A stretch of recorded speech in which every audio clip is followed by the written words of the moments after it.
All right, so this will be our last session.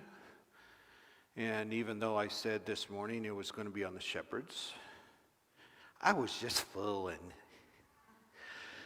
It's on, this session is on Mary, and chapter heading from the book When God Comes Down is Mary Pointe Verge. Pointe Verge, it's French.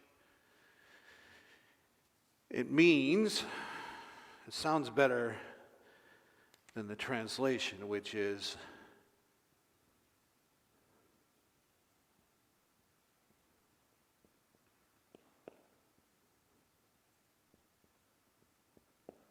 the Virgin Point. And I want to read the way he starts the chapter. First by a quote by William Sloane Coffin, and then a series of quotes from Thomas Merton, from which this phrase comes from. First by William Sloane Coffin. Advent celebrates the rebirth of hope, and Christmas celebrates the hope of rebirth. For Christ is both, that we might be born anew. God comes to earth as a child so that you and I can finally grow up. But where Merton comes up with this phrase is he says, La Pointe Verge, or the Virgin Point, is a point at which I can meet God in a real and experimental contact. Or this little point of nothingness and of absolute poverty is the pure glory of God in us. What I like is a quote by Kathleen Norris that says, this point is a point where conversation begins in the human heart. So what the author says is that there are points where we are met in our vulnerability, or in some cases, in our absolute poverty, not necessarily physical poverty, but spiritual or emotional poverty, where we are at weakest. We are at our most vulnerable, our most confused, our most frightened, our most sad, our most frustrated. And we don't know where else to turn. And at that point, the Spirit of God comes in and begins a conversation. But it doesn't always have to happen at those moments of absolute poverty. It can also happen at other times where the Spirit of God comes in and there's a point where our life is transformed by something we experience from the Spirit of God. For Mary, this point was when? Do you think?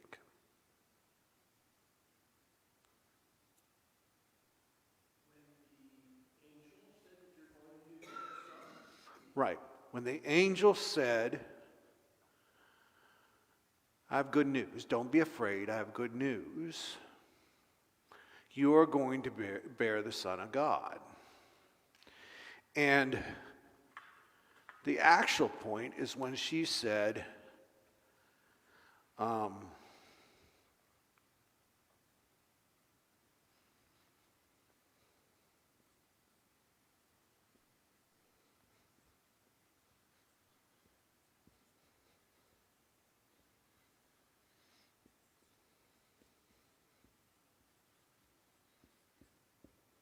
I am the Lord's servant.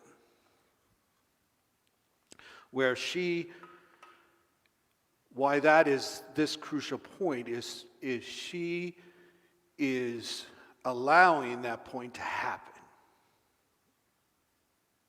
What the writer says is that these points may come up various times in our life, but they're not necessarily transformative if we don't recognize them as points where we can be transformed, at points that can be transformative. That's what makes them become the Virgin Point or La Pointe Verge. That's what makes them distinct.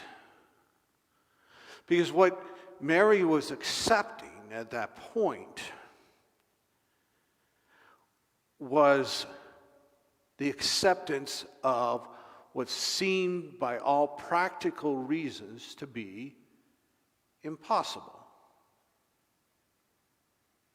How can this be, she says, before she says this. Before she says this, she says, how can this be since I've never been with a man? At that point, she could have just said, how can this be? I don't know what you're talking, you're crazy, you're a hallucination, I'm not listening to you anymore, and walked away. And that would have been the end of it.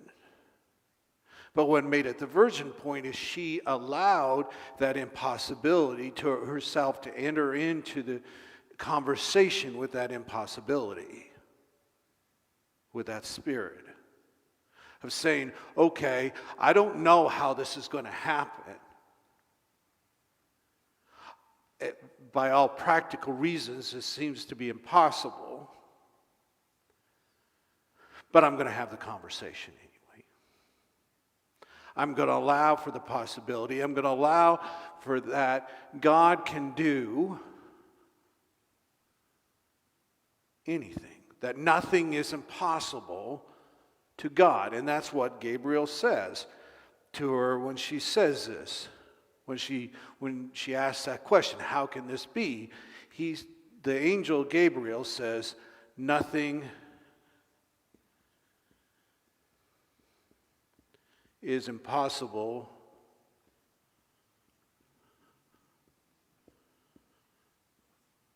for God.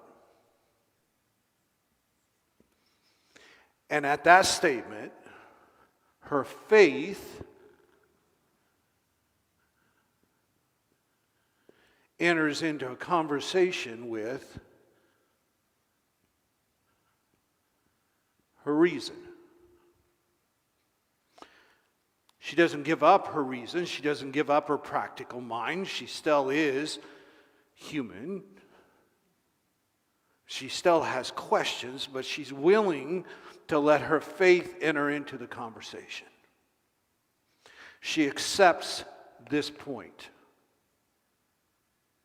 as being transformative for her. That's what the writer of this study keeps pointing at, keeps coming back to, is Mary is an example for us as a person who is willing to enter into conversation with God so that the possible or the impossible becomes a conversation point, where hope becomes not just a lofty ideal, but something to consider, not to just reason through, but to talk through, to feel through, to believe through.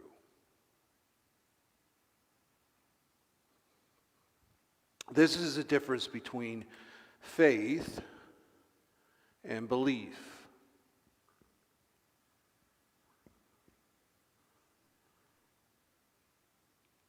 Faith and belief are different. We don't have to have faith in what we believe, because we generally believe what we have witnessed and what we have come to be known as true. So we don't have a leap of faith with that. Faith is when we're not. Faith is assurance of things not seen. as Hebrews says. It is that leap of faith that's saying, I don't know how this can be true. I don't know how this can happen. But I do believe this. And because I believe, I'm willing to take that leap of faith. Go further. And not just rely on what we believe. That's what gives us the ability to step out of our comfort zone in our faith life, to step away from long-held beliefs sometimes and bring in new information. We don't leave the faith behind, we don't leave the beliefs behind, but we allow those beliefs to ask new questions and enter into conversation about something we don't know yet. Have I lost you yet? Following me? So then from there, the author introduces another character into our little story. And he calls it this person who's in the gospel, but is not part of the nativity story as such. He calls him an interloper into the nativity story after the fact. There is a Pharisee by the name of Nicodemus.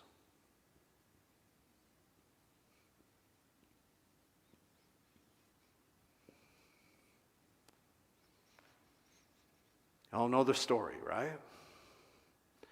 He comes to Jesus in the dark of night because he doesn't want his Pharisee friends to know, because he would be embarrassed. And he's been moved to speak to Jesus because he sees in Jesus something he hasn't seen before. And the writer says that he comes to Jesus out of a spiritual poverty.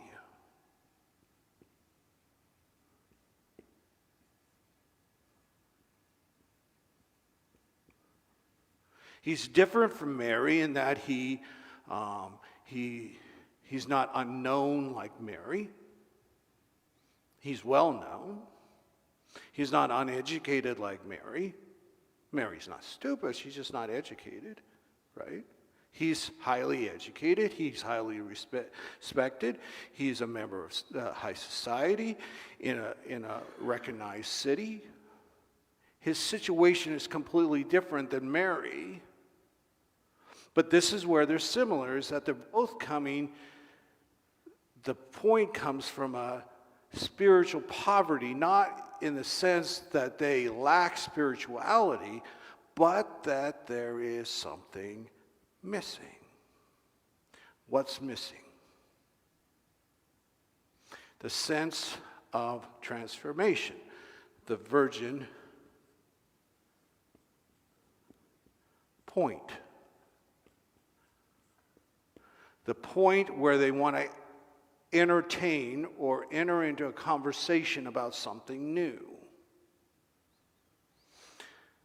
Nicodemus comes to Jesus because even though he studied the law and the prophets, and he believes in the law and the prophets, and this part of it's given him the passion to become a rabbi in the first place, a Pharisee no less,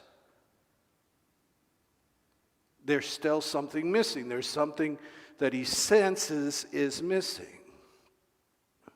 And when he comes to Jesus, he's faced with the same transition point that Mary is, in that he is faced with something that is physically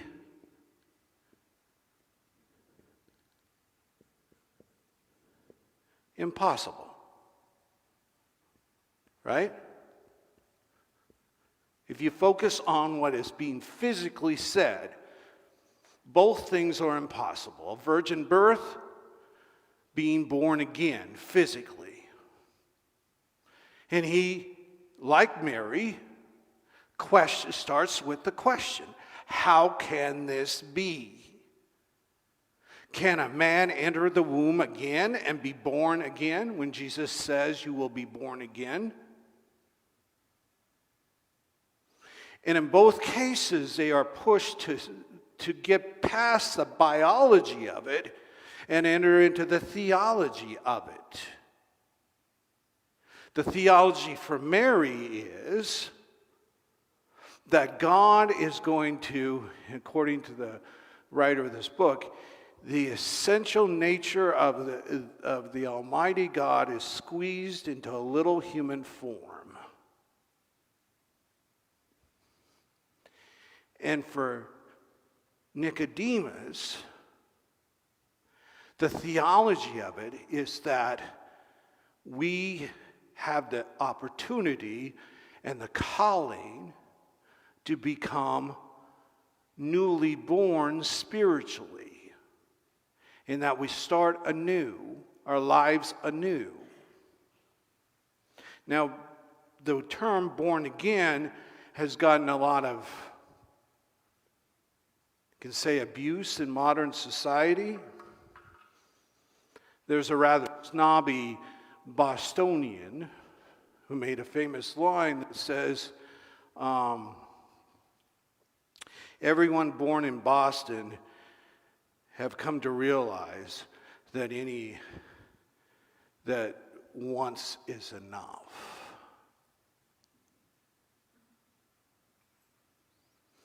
And a rather harsh cynic of religion, period, said what is so painful about those being born again is that they're twice as obnoxious as they were before they were.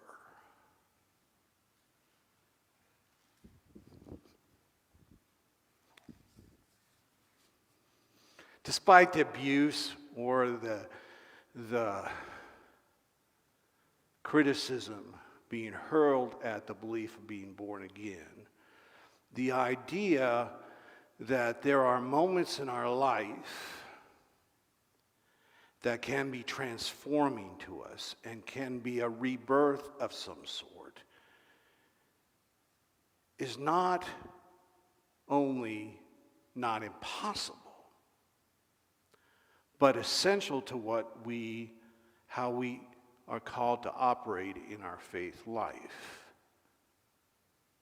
For Mary, that statement that you will give birth to the Son of God becomes transformative for her. Not just that Jesus is going to come out of a womb, but that she is part and parcel of God coming to earth and speaking to humankind in a more direct and significant way. She is a part of that process. She is birthing that coming to know God. And what is significant about Nicodemus is that for him, it's not understanding, it is not accepting the idea of a physical rebirth, but of a spiritual rebirth, that even a person who has been trained in religion and law as he was can find a new way of understanding his faith. At no point did Nicodemus leave being a Pharisee. He remained a Pharisee. He was still a member of the Sanhedrin when Jesus was crucified. It did not change his status, but what did change was what gave him the power or the significance to be with Joseph and Arimathea to take Jesus down from the cross and bury him. His life was transformed.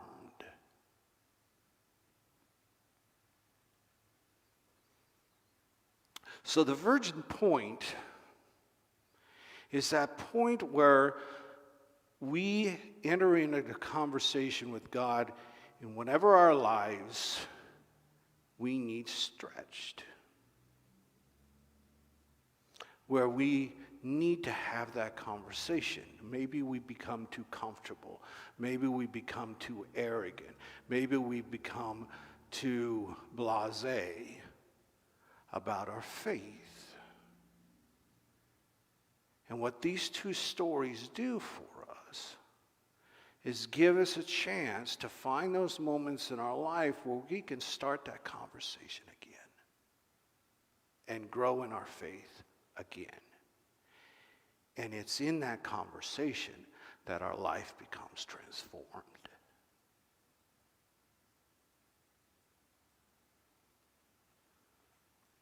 God comes down to meet us where we're at.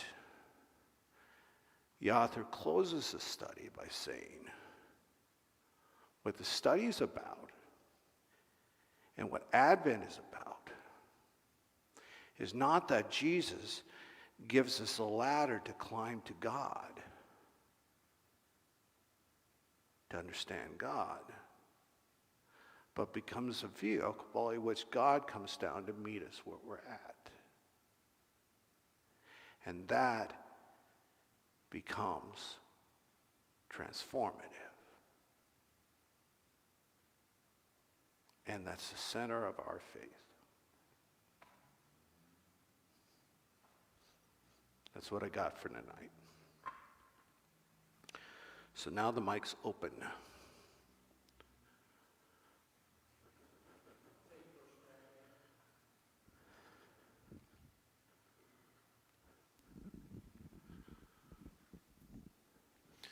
Okay.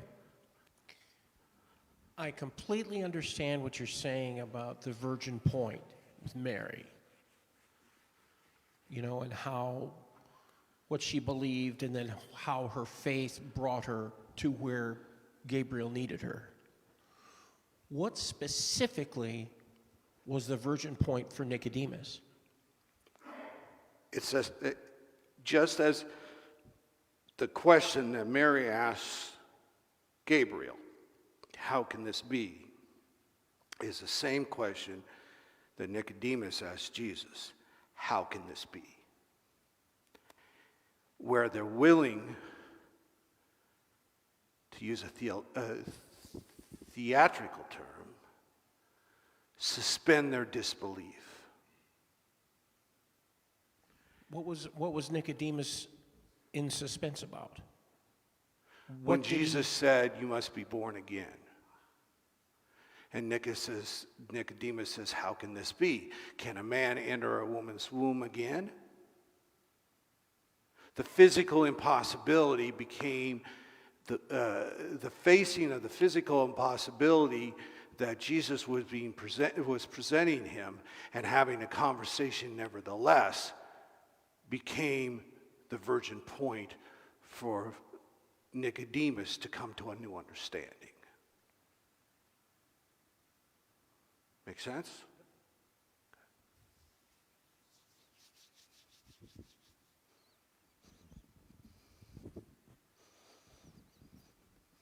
Who's next?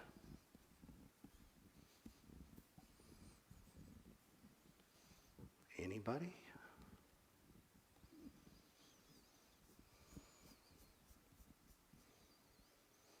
Okay. I guess I was so perfectly clear tonight that there was just no need to clarify anything. Before we leave, this is the resource book for the next study, which will start in January. It is the book of Revelation, Visions for the Church in Crisis. It's this particular study of Revelation is part of the curriculum program, which has been around for a while, and they have a study for each of the books of the Bible. And each book is editor and the author of each particular study is different, and this one is James A. Wather Sr. And this is a good series. I've used this before on other books, and it's a good study aid. I will warn you, however, it is expensive. This resource book costs $30. So, right now, when Fran and I checked a couple weeks ago, there was one book in stock. I think it was Christian Booksellers. It was wherever we normally get our books. Fran looked it up and saw one in stock. So I said, well, we'll get a sign up of how many, and we got till the middle of January. Hopefully we can order however many we need. So if you want the book, write your name down.